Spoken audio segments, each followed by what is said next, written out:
Pues hermanos, bienvenidos a Tesoros del Cielo. Estamos muy agradecidos del Señor que esta mañana tenemos visitas de parte de la familia de Ecuador. Tenemos aquí, y somos las Naciones Unidas, en realidad tenemos hermanas de México, de diferentes partes de México, de El Salvador, de Colombia, de Ecuador, y el día de ayer pedía entrar al grupo por los medios de Facebook alguien de Paraguay, que es una bendición, y hace un par de días alguien de Caracas, Venezuela. Así que hermanos que están lejos, bienvenidos al grupo.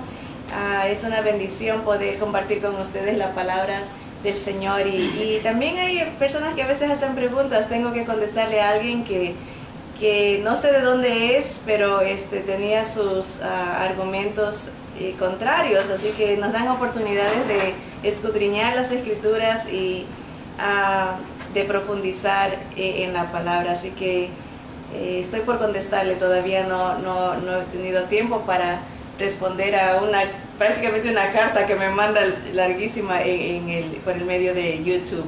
Así que estamos agradecidos del Señor de la oportunidad que nos da de llegar a personas que nunca nos hubiésemos imaginado, que solo la gracia y la misericordia de Dios hace factible que podamos, a través de los medios de comunicación, unirnos en el Espíritu del Señor. Así que vamos a orar para empezar esta clase. Estamos en la clase, ya por terminarla. Se titula Conociendo a Dios, y estamos en la semana 12, que es la última semana de la clase, en el día 2. Son 5 días por semana, así que estamos a 3 clases de acabar este estudio que nos ha tomado casi año y medio a analizar las diferentes facetas de cómo llegar a conocer al Señor. Así que vamos a pedir su sabiduría y presencia en esta clase. Les invito a inclinar sus rostros y a cerrar sus ojos para no distraerse. Acompáñame en oración. Amado Señor, seguimos delante de tu presencia, agradecidos por la bendición de ser tuyos a través de Jesús, Señor. El Señor Jesús rompió las paredes divisorias de culturas, de pecado, Señor. Dice las Escrituras que de 2 pueblos, los judíos y los gentiles, hizo uno solo. Somos tuyos, somos tu cuerpo, Señor, por tu gracia.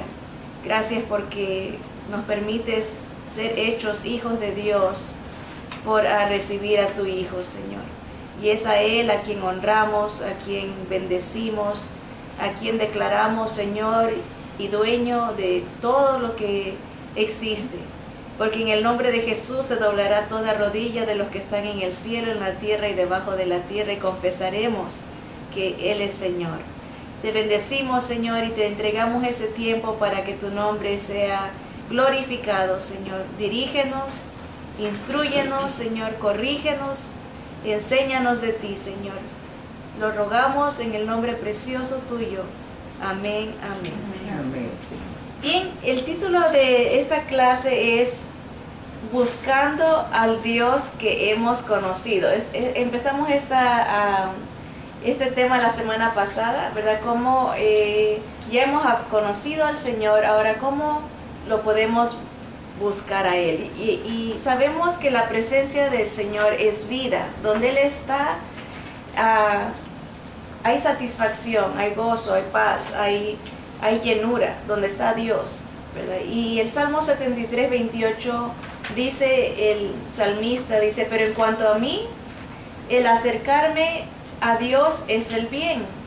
He puesto en Jehová el Señor mi esperanza, para contar todas tus obras, ¿verdad? Vemos que el salmista hace un énfasis específico para mí, ¿verdad? Porque en realidad habrá personas que no les interesen las cosas de Dios, o no se deleiten en las cosas de Dios, pero él dice: para mí el buscar a Dios va a ser el acercarme al Señor, es mi bien, es mi paz, es mi gozo, es mi satisfacción, ¿verdad? Aunque otros no quieran, aunque otros lo desprecien, para mí en lo específico, y eso nos hace meditar, ¿no? Porque tiene que ser una relación personal, ¿verdad? A veces se ponen prioridades muchas cosas nos encontramos poniendo al Señor en lo último, ¿verdad? Pero el Señor no quiere que sea así, Él debe de ser el primero, ¿verdad? Y Él dice que ha puesto al Señor Jehová, a Dios, el Señor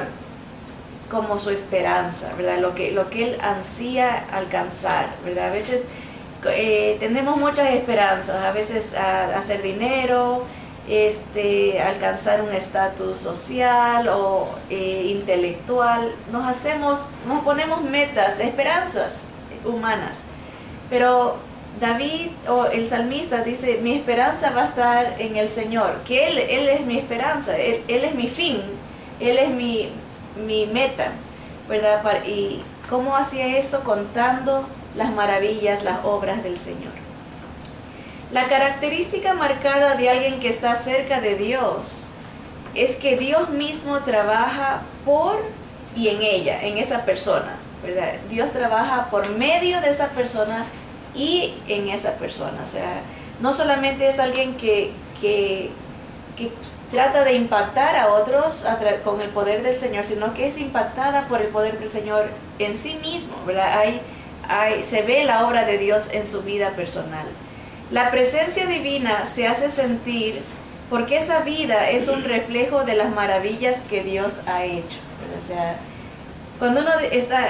El tema de la clase es cómo acercarnos a Dios, ¿verdad? Y David nos está diciendo que debe de ser un deseo personal el acercarnos al Señor.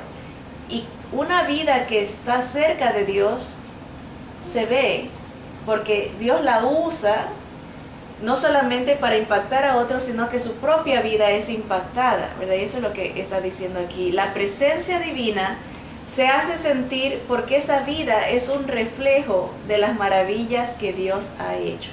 Y esto nos ayuda a meditar, ¿no? A veces podemos pensar que estamos cerca de Dios, pero si nuestra vida no refleja la presencia de Dios, entonces nos estamos engañando a nosotros mismos, porque nuestra vida, cuando Dios está cerca, actúa en nosotros y por medio de nosotros. O sea, nosotros tenemos que ser los primeros que percibimos y reflejamos la gloria de Dios, ¿verdad?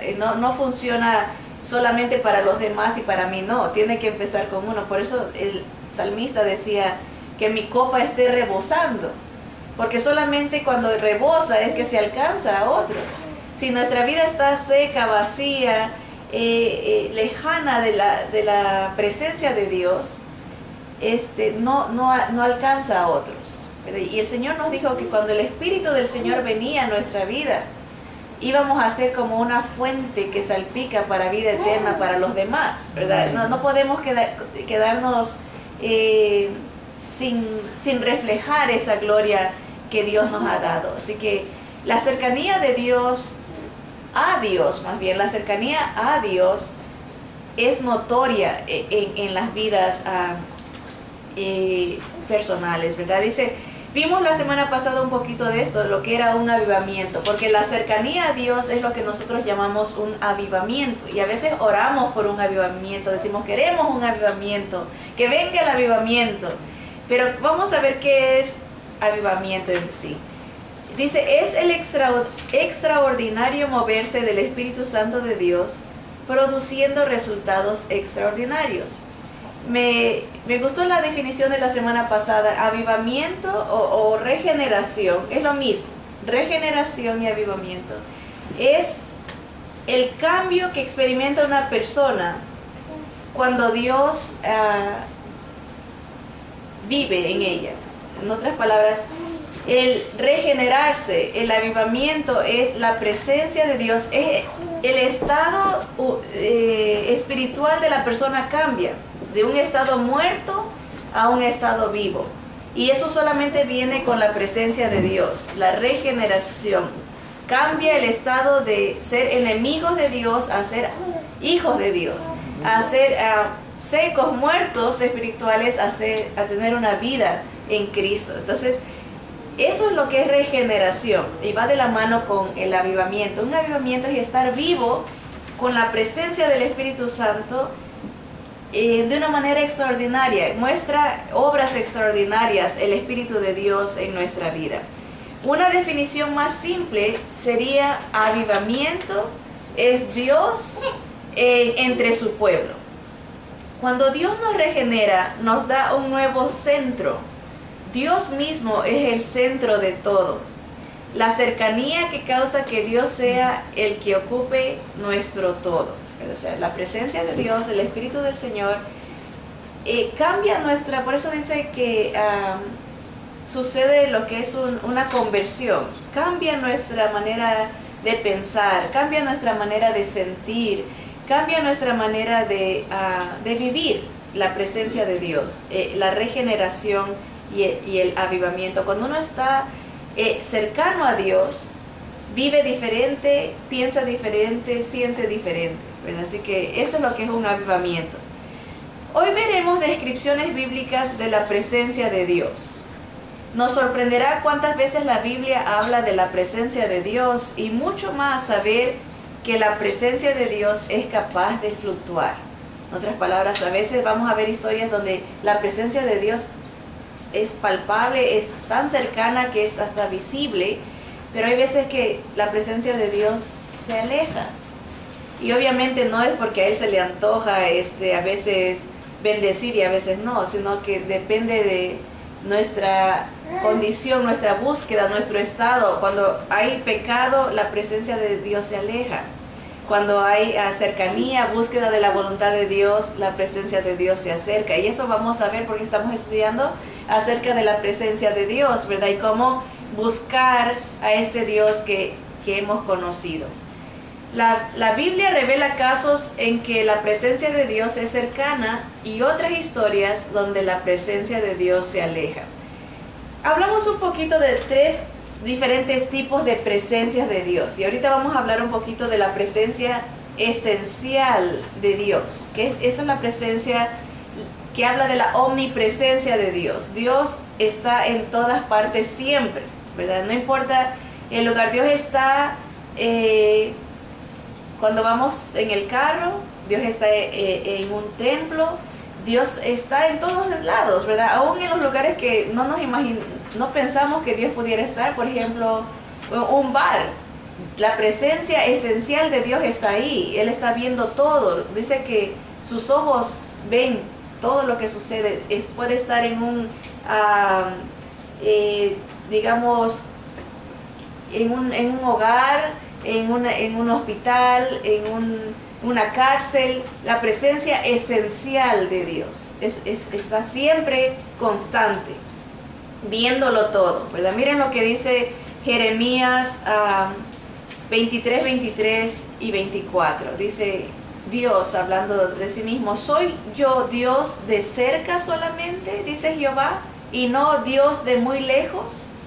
¿Se ocultará alguno, dice Jehová, en escondrijos que yo no lo vea? ¿No lleno yo, dice Jehová, el cielo y la tierra? Pero en todas partes, no nos podemos esconder de la presencia esencial de Dios, sea de día, sea de noche, sea en la luna. Hay ese versículo que dice: ¿a dónde huiré de tu presencia? Si me voy a la luna, ahí estás tú. No importa, en el mar, ahí está Dios. La presencia esencial, la omnipresencia de Dios. Primera de Reyes 8:27 dice: pero ¿es verdad que Dios morará sobre la tierra? He aquí que los cielos de los cielos no te pueden contener, cuanto menos esta casa que yo he edificado. Ahí está hablando Salomón, ¿verdad? Él entendía que la presencia de Dios lo llena todo, está en todas partes, ¿verdad? ¿Cómo es posible, dice él, que Dios vaya a querer venir a vivir aquí en este lugar que yo he hecho? Salmo 139, 7 y 8 está el versículo que hacía mención anteriormente. Dice: ¿a dónde me iré de tu espíritu? ¿Y a dónde huiré de tu presencia? Si subiere a los cielos, allí estás tú. Y si en el Seol hiciere mi estrado, he aquí, allí tú estás. O sea, en la muerte, ¿verdad? Aún en lo más profundo de la tierra, Dios está en todos lados. A veces pensamos que solamente en ciertos lugares, y de ahí vienen esas ideas, ¿verdad? De que solo, por ejemplo, en el templo, la gente cree: voy a la iglesia a buscar a Dios ahí. Como que si Él está encerrado. Escuchaba una ilustración interesante de un pastor este domingo. Decía que han visto ustedes estas caricaturas de los Simpson, ¿verdad? Homero creo que se llama, ¿verdad? Él es un personaje ateo y siempre se anda burlando de Dios. Son unas caricaturas muy famosas, ¿verdad? Y dice que en una de esos episodios él está en una isla y decide hacer un templo.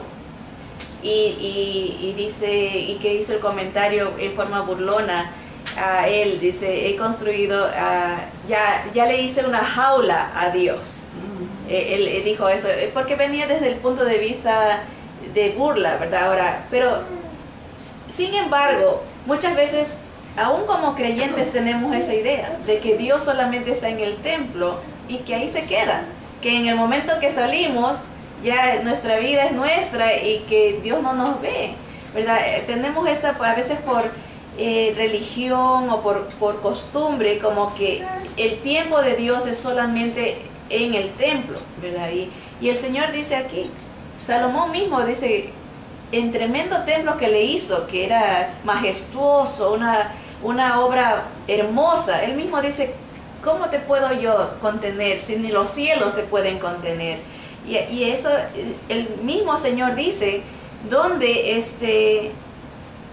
aquí en el Salmo 139 dice, tú estás en todas partes. El Señor mismo en Jeremías dice, ¿quién se puede ocultar de mí? Yo estoy en todos lados, yo lleno todo, el cielo y la tierra, ¿verdad?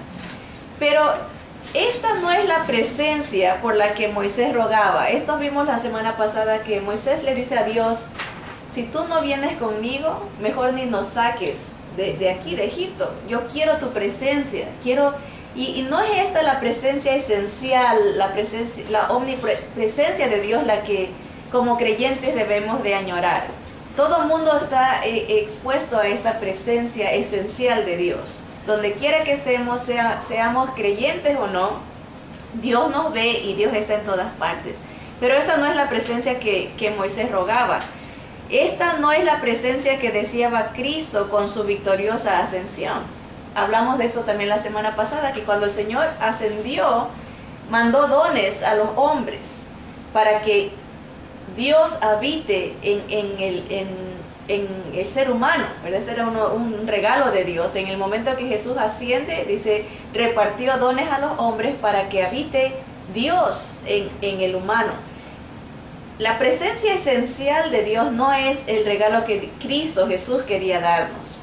O sea que hay otro tipo de presencia y eso es lo que vamos a analizar. Estamos ahorita en la presencia básica, elemental. La presencia esencial de Dios es constante, es permanente, pero no es la cercanía que Jesús, por la que Jesús murió por nosotros. Él quiere más presencia de Dios en nosotros. Vamos a ver esto.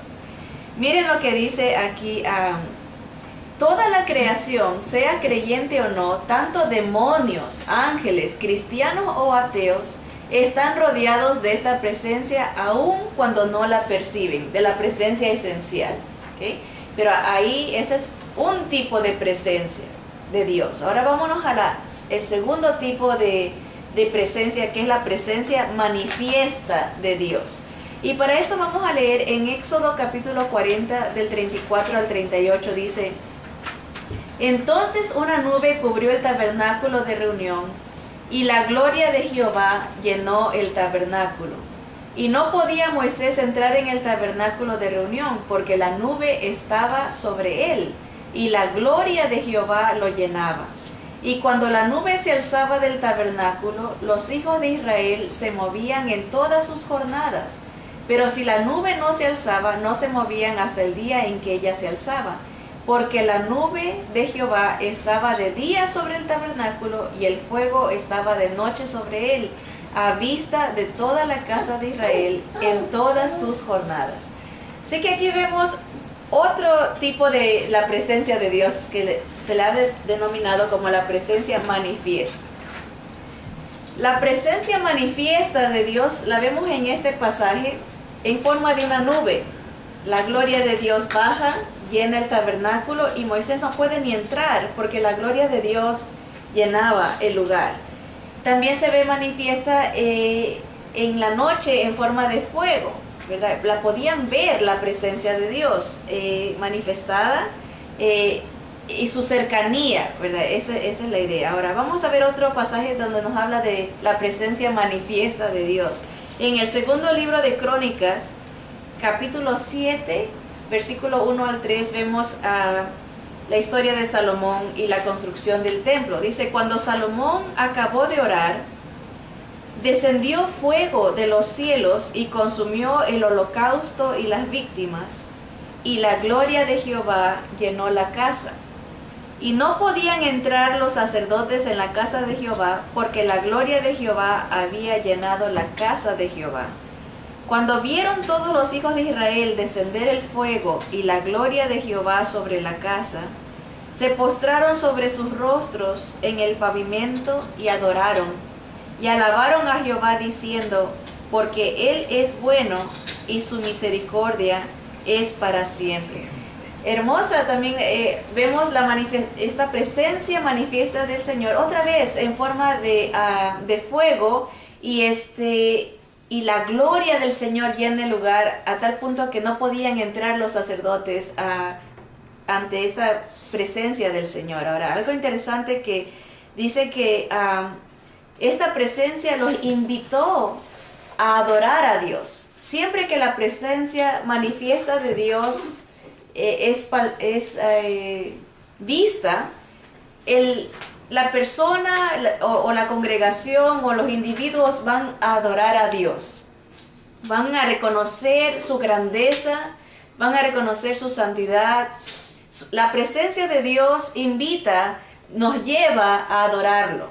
Esa es una indicación de que Dios está cercano, cuando la gente adora a Dios. Ahora, hay muchas veces que se va a la iglesia con diferentes propósitos, como hemos estudiado en clases pasadas, ¿verdad? El humanismo ha entrado tanto a la iglesia moderna que muy pocas veces la gente va en búsqueda de la presencia de Dios. Va en búsqueda de satisfacción personal, va en búsqueda de una emoción o de hay esta palabra que, ¿cómo se llama cuando se anima a alguien? Hay gente que se especializa en ese tipo de predicaciones que son como motivadoras. A veces se va a la iglesia en búsqueda de algo personal, ¿verdad? No tanto en búsqueda de la presencia de Dios. Y una característica de cuando alguien encuentra la presencia de Dios es que adora a Dios, busca adorarlo a Él, no tanto ser satisfecho. Ahora, la consecuencia de estar cerca de Dios va a ser una satisfacción, es una consecuencia natural, porque en la presencia de Dios hay plenitud de gozo. Cuando se tiene otra motivación, se sale a veces insatisfecho, se sale a veces criticando, se sale a veces cuestionando, porque no fuimos llenados de la presencia de Dios, sino más bien de otras cosas personales, más bien como búsquedas individualistas, ¿verdad? Y todas estas historias nos enseñan que cuando Dios se manifestaba, su gloria, su poder, la gente automáticamente lo adoraba y lo reconocía y salía llena, salía gozosa por la presencia de Dios. Entonces es como un termómetro para nosotros.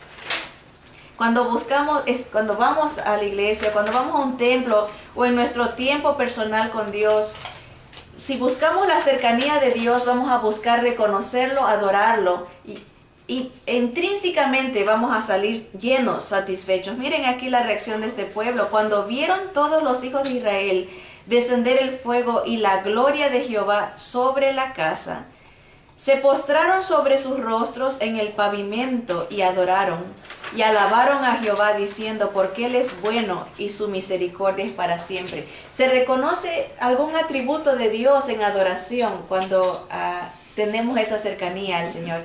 Algo interesante que podemos notar en estos dos versículos es que la gloria de Dios venía sobre el lugar. Por ejemplo, vino sobre la tienda, el campamento, vino sobre, como dice aquí, el tabernáculo, vino sobre el templo. Y el Señor viene sobre nosotros en el día del Pentecostés, vino sobre los discípulos en forma de fuego también. Aquí la gloria de Dios se manifiesta en forma de fuego o de nube. Y la gloria de Dios se manifestó así, igual con los discípulos, en forma de lenguas de fuego, y ellos adoraron a Dios. Aquí no importaba qué van a pensar la gente, se postraban a los suelos, en el pavimento, se arrodillaban. Postrarse es mucho más, es poner la frente en el piso. Reconocían la grandeza de Dios. No les importaba lo que piensen los demás, sino que era una relación íntima entre Dios y ellos. Por haber visto la grandeza de Dios, lo adoraban. Y así como en este episodio, los discípulos también empiezan a adorar, proclamando la grandeza de Dios, algún atributo de Dios. Este es otro tipo de presencia de Dios. A veces Él escoge hacer de su presencia esencial más obvia y se manifiesta. Entonces hasta ahorita vamos viendo dos maneras en que Dios se puede, la presencia de Dios se puede definir. La presencia manifiesta de Dios en avivamiento es acompañada de una conciencia, una percatación de su gloria. La respuesta humana a la extraordinaria presencia o cercanía de Dios incluye una terrible apreciación de su santidad y nuestra propia pecaminosidad. Esa es otra característica de alguien que está cerca de Dios o percibe la presencia de Dios manifiesta en su vida, reconoce la grandeza de Dios y se siente profundamente, infinitamente pecador, indigno. ¿Verdad? Dios es grande, santo, santo, santo. Su presencia manifestada en nuestra vida nos va a hacer entender su gran misericordia. Por eso esta gente lo primero que proclama dice: Dios es bueno y para siempre su misericordia. Dios viene en nuestro medio a manifestarse. Gloria a Dios. Reconocen, lo adoran, reconocen su bondad y su gran misericordia, porque la presencia de Dios a eso nos invita, a reconocernos infinitamente indignos y no merecedores de que Dios nos bendiga con su presencia, ¿verdad? Miren ese fue el caso de Isaías, el profeta, en el capítulo 6 del 1 al 8 dice: en el año que murió el rey Usías, vi yo al Señor sentado sobre un trono alto y sublime, y sus faldas llenaban el templo. Por encima de él había serafines, cada uno tenía 6 alas, con 2 cubrían sus rostros, con 2 cubrían sus pies, y con 2 volaban. Y el uno al otro daba voces diciendo: Santo, Santo, Santo, Jehová de los ejércitos, toda la tierra está llena de su gloria. Y los quiciales de las puertas se estremecieron con la voz del que clamaba, y la casa se llenó de humo. Entonces dije, está hablando Isaías el profeta, dijo: ¡ay de mí, que soy muerto! Porque siendo hombre inmundo de labios y habitando en medio de pueblo que tiene labios inmundos, han visto mis ojos al Rey, Jehová de los ejércitos. Y voló hacia mí uno de los serafines, teniendo en su mano un carbón encendido, tomado del altar con unas tenazas, y tocando con él sobre mi boca, dijo: He aquí que esto tocó tus labios, y es quitada tu culpa, y limpio tu pecado. Después oí la voz del Señor que decía: ¿a quién enviaré? ¿Y quién irá por nosotros? Entonces respondí yo: heme aquí, envíame a mí. Aquí vemos otro caso de la presencia manifiesta de Dios. Isaías lo ve al Señor y ve la adoración que está a su alrededor, los serafines. Aquí se define o se describe a estos seres extraterrestres, porque no son de aquí de la tierra, son seres fuera de este cosmos, los serafines, son seres extraterrestres de 6 alas, con 2 se tapan la cara, con 2 se tapan los pies y con 2 vuelan. Son poderosos y alaban constantemente a Dios, anunciando los atributos de Dios. En este caso están diciendo que Dios es santo, santo, santo. Anuncian, ¿verdad? Y están adorando a Dios. Isaías ve esto y empieza a temblar el lugar donde está Isaías y él se espanta y dice, soy muerto, porque él percibe la santidad de Dios y percibe su condición. Eso es lo que causa estar cercanos a Dios, nos hace entender nuestra condición y la grandeza de Dios. Algo muy interesante que también nos lleva la cercanía de Dios, no solamente a reconocer la grandeza, la santidad de Dios, los atributos de Dios y nuestra propia pecaminosidad, indignidad, sino que nos lleva a responder, a servir a Dios. Jehová pregunta, se aparece a Isaías y dice, ¿a quién mandaré? ¿A quién enviaré? ¿Quién irá por nosotros? Aquí vemos la Trinidad de Dios. Dios hablando, Jehová hablando, y dice, ¿quién va a ir por nosotros? Padre, Hijo y Espíritu Santo, ¿quién va a ir? E Isaías contesta, dice inmediatamente, aquí estoy yo, heme aquí, envíame a mí. ¿Verdad? Eso es lo que es una consecuencia de estar cercano a Dios.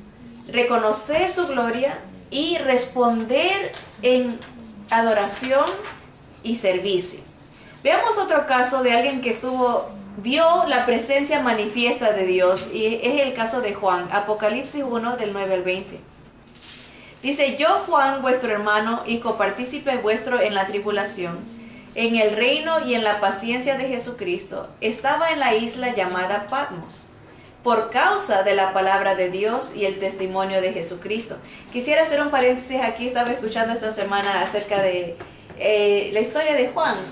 Juan dice los récords históricos, extrabíblicos. O sea, la Biblia no nos dice todo lo que pasó Juan, sino nos da solamente lo que el Señor considera apropiado, ¿verdad? Pero hay escritos que nos hablan de la historia de los discípulos, los apóstoles. Dice que Juan lo quisieron envenenar. Dice, por eso que eso habla la historia, ¿verdad? Que por eso que a él se lo representa muchas veces como una copa y una serpiente, porque lo quisieron envenenar a Juan, pero Juan no murió.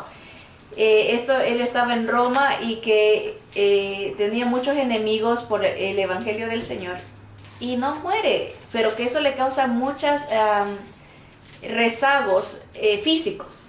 Entonces, pero que los enemigos de Juan en Roma lo calumniaron a tal punto que el emperador romano dice ya, vamos a martirizarlo, ¿verdad? Va a morir, y lo condena a no ser crucificado como en el caso de Pedro, sino que lo condena a ser metido en una olla de aceite hirviendo.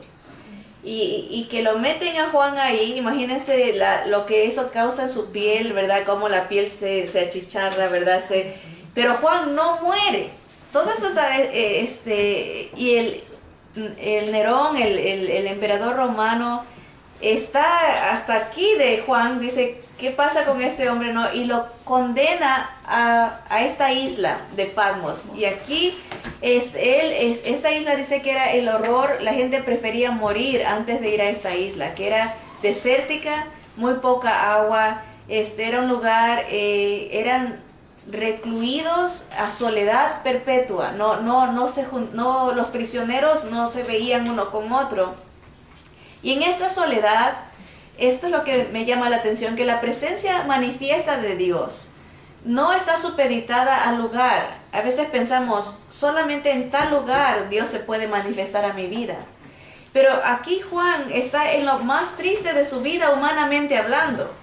Está cicatrizado por el rechazo, está desfigurado por el desprecio de el mundo a la palabra del Señor, está solo, humanamente hablando, en una isla abandonada por el Evangelio de Jesucristo. Pero es ahí, en ese lugar, donde la presencia manifiesta de Dios se le aparece. Y esto nos deja un mensaje para nosotros. A veces en nuestra vida pueda que nos sintamos como que estamos cicatrizados por el desprecio, en la soledad, a lo mejor en un área, en un área árida de desprecio, de soledad. Pero es ahí donde Dios se puede manifestar más grandemente. Es ahí donde Dios se revela, puede encontrarse con nosotros. O sea, no debemos de decepcionarnos y decir, mira, me siento en un lugar donde no creo que Dios me alcance. Porque es ahí donde Dios se especializa, donde más nos puede alcanzar. Miren, en el caso de Juan, fue ahí donde se le revela lo que nosotros conocemos como el libro del Apocalipsis, la revelación de Jesucristo. Él estaba en la isla llamada Patmos. Dice el versículo 10, yo estaba en el Espíritu en el día del Señor, y oí detrás de mí una gran voz como de trompeta que decía, yo soy el Alfa y la Omega, el primero y el último. Escribe en un libro lo que ves y envíalo a las 7 iglesias que están en Asia, a Éfeso, Esmirna, Pérgamo, Tiatira, Sardis, Filadelfia y Laodicea. Y me volví para ver la voz que hablaba conmigo, y vuelto vi 7 candeleros de oro, y en medio de los 7 candeleros a uno semejante al Hijo del Hombre, vestido de una ropa que llegaba hasta los pies y ceñido por el pecho con un cinto de oro. Su cabeza y sus cabellos eran blancos como blanca lana, como nieve, sus ojos como llama de fuego, y sus pies semejantes al bronce bruñido, refulgente como en un horno, y su voz como estruendo de muchas aguas. Tenía en su diestra 7 estrellas, de su boca salía una espada aguda de 2 filos, y su rostro era como el sol cuando resplandece en su fuerza. Cuando le vi, caí como muerto a sus pies, y él puso su diestra sobre mí, diciéndome, no temas, yo soy el primero y el último, y el que vivo y estuve muerto, mas he aquí que vivo por los siglos de los siglos. Amén. Y tengo las llaves de la muerte y del Hades. Escribe las cosas que has visto, y las que son, y las que han de ser después de estas. El misterio de las 7 estrellas que has visto en mi diestra, y de los 7 candeleros de oro. Las 7 estrellas son los ángeles de las 7 iglesias, y los 7 candeleros que has visto son las 7 iglesias. Ven, a Juan se le concede el privilegio de la presencia manifiesta de Dios, una revelación que él comparte con nosotros. Pero ¿qué causa esta presencia? Que Juan caiga como muerto, que él reconozca la grandeza de Dios, lo llega a ver en todas sus facetas. Aquí se nos da en un lenguaje figurado muchas cosas, el poder de su palabra, ¿verdad? Como una espada aguda, la intensidad de su omnipresencia, el fuego de sus ojos, ¿verdad? La eternidad de sus cabellos blancos, ¿verdad? Su santidad. Está dándonos lo que él ve de la presencia manifiesta, los atributos de Dios en el Hijo del Hombre, Jesús, el Hijo de Dios encarnado, ¿verdad? Y eso es lo que causa la presencia manifiesta de Dios, que empecemos a reconocer los atributos de Dios y que caigamos rendidos ante su presencia, ¿verdad? Nadie puede estar cerca de Dios y ser indiferente a Él. Cuando uno está cerca de Dios, se manifiesta su presencia, en nuestra respuesta, nuestro responder, es adoración, es rendimiento, es como él dice, caí como muerto, caí rendido, impactado por la santidad, la gloria de Dios. Así que Oseas nos recuerda, otro profeta nos dice esto en el capítulo 5, versículo 15. Dijo Dios, andaré y volveré a mi lugar hasta que reconozcan su pecado y busquen mi rostro. En su angustia me buscarán. La Nueva Versión Internacional dice, angustiados me buscarán con ansias. ¿Okay? Entonces aquí hemos visto dos cosas, la presencia esencial de Dios, la presencia manifiesta de Dios, y aquí vemos, antes de entrar a la última presencia, vamos a ver un poquito de cómo Dios puede alejarse también, alejar su presencia. En Oseas Dios dice por qué Él se aleja. A veces dice, miren, Él se vuelve a su lugar hasta que reconozcan su pecado y busquen mi rostro. El reconocimiento, el arrepentimiento es eso, ¿verdad? Es reconocerse pecador, reconocerse indigno de la misericordia de Dios y buscar el rostro, es la conversión. Estamos caminando de una manera, conversión es voltearse y buscar el camino de Dios. Estamos yendo en un camino, retrocedemos, es arrepentimiento y conversión. Es lo que nos acercan al Señor, lo que atrae la presencia del Señor. Por eso dice el Señor, me voy a ir a mi lugar hasta que reconozcan su pecado, que es el arrepentimiento, y busquen mi rostro, que es la conversión. En su angustia me buscarán, angustiados me buscarán con ansias, dice la versión de la Nueva Versión Internacional, y me gusta porque especifica, cuando uno está angustiado, Dios dice que es ahí donde lo buscamos a Él. Y a veces, y dice, y me buscarán con ansias, como una desesperación, quiero de la presencia de Dios. A veces nosotros como humanos rechazamos los momentos difíciles, huimos de los problemas. A veces por eso se inventan lugares como Disneylandia, que le llaman el lugar de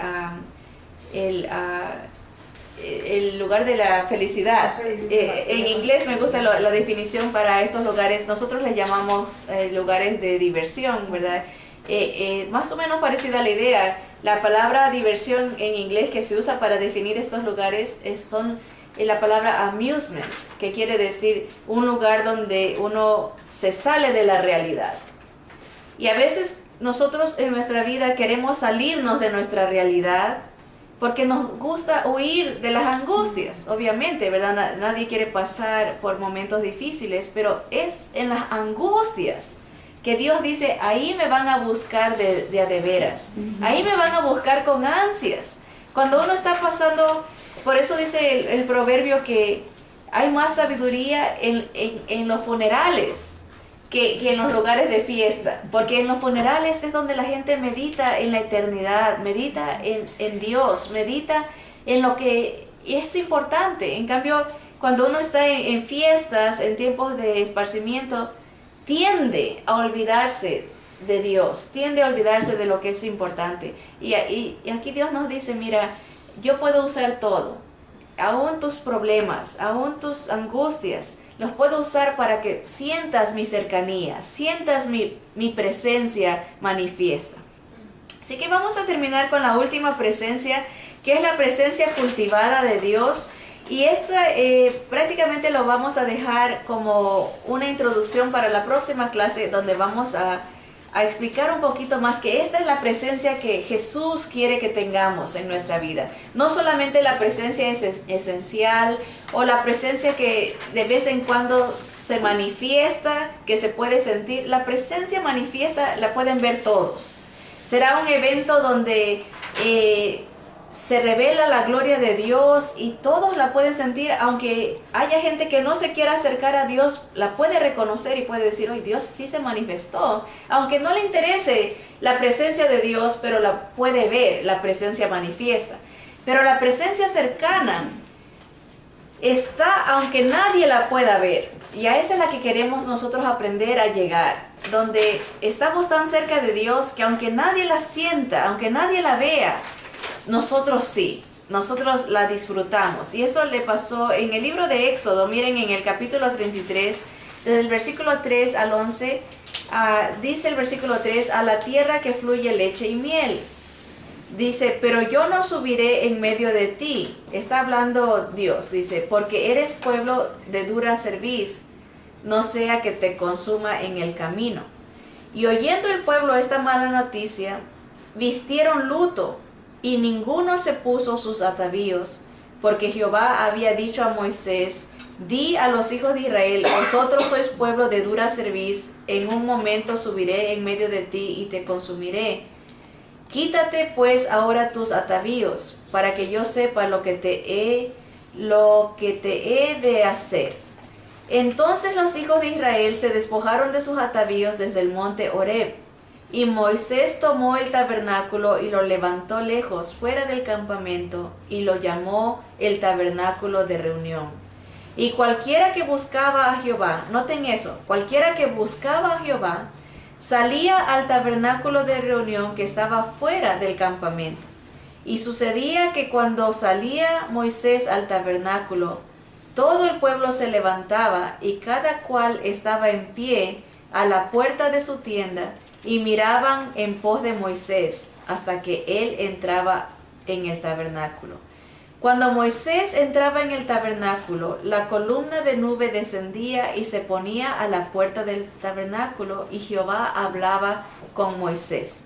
Y viendo todo el pueblo la columna de nube que estaba a la puerta del tabernáculo, se levantaba cada uno a la puerta de su tienda y adoraba. Y hablaba Jehová a Moisés cara a cara, como habla cualquiera a su compañero, y él volvía al campamento. Pero el joven Josué, hijo de Nun, su servidor, nunca se apartaba de en medio del tabernáculo. Bien, aquí sacamos varias verdades de esta historia. El Señor le dice a Moisés que ya no va a ir él con el pueblo en esa presencia manifiesta. Dice, porque son tan duros, tan rebeldes, que no los quiero consumir, no los quiero matar, no puedo estar con ellos, soy santo. Voy a estar solamente manifestándome directamente contigo en el tabernáculo.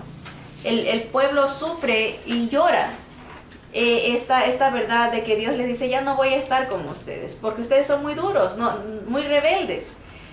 Solamente me voy a manifestar a Moisés en el tabernáculo y lejos, dice, fuera del campamento. Tuvo que Moisés, el tabernáculo estaba en la mitad del campamento, pero Dios le dice: tienes que sacarlo fuera, para que la presencia de Él se manifieste solo al que quiera buscarlo, ¿verdad? O sea, no iba a estar como para todo el pueblo, ¿verdad? Era una presencia más íntima, más cercana. Ya no era la presencia manifiesta, sino la presencia cultivada, y que la gente tenía que proponerse, levantarse temprano, ir a la puerta de su tienda y buscar la presencia de Dios, aunque no era en medio de ellos, pero de todas maneras recibían la bendición de estar cultivando esta presencia de Dios.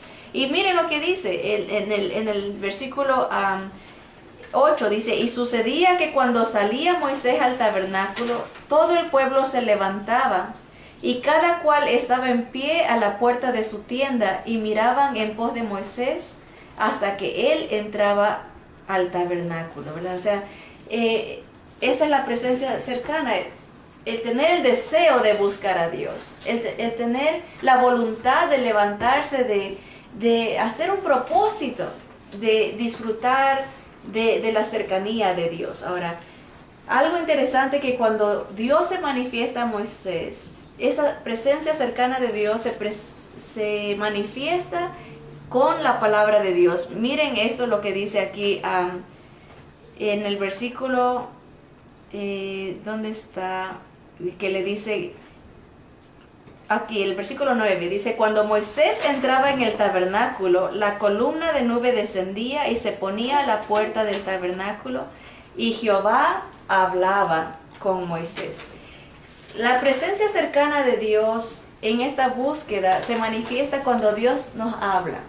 Y sabemos cómo Dios nos habla a través de su palabra, ¿verdad? Obviamente Él usa muchas maneras que nos puede atraer a Él, redarguir, es la palabra, nos convicta de pecado a veces a través de la palabra de un hermano, a través de una experiencia. El Señor nos hace reflexionar. El Espíritu de Dios, dice, el trabajo del Espíritu de Dios es convencernos de justicia, de juicio y de pecado. Eso es lo que hace el Espíritu de Dios, nos convence y el Espíritu de Dios nos habla a través de la palabra, y eso es importante. La cercanía de Dios se percibe a través de cómo Dios nos habla.